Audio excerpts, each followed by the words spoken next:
Kaduoki to mane omiyo abiro wacho ne jood bura niya, kuongi som mi winj maber kapok iwuoyo kata kapok idhi kacha migo kura nikech kura wi budget ni kura kabiro.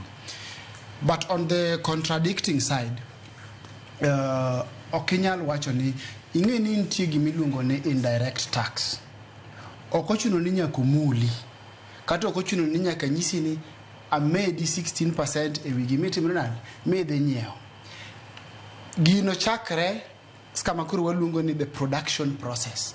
Nikech sama wawuoyo pek mar ngima kata medo usuru, sana sana gima wang'iyo en gima koro ang' nobi e mesa gi kaka wabro timro nade gi kaka wabro nyiewe.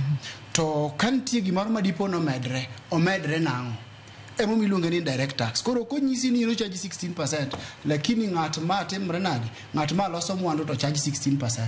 Kata tame golo 16% moro mar usuru mondo kik bei fuong're ne, to ka bei ok ofuong're ne odong' kacha.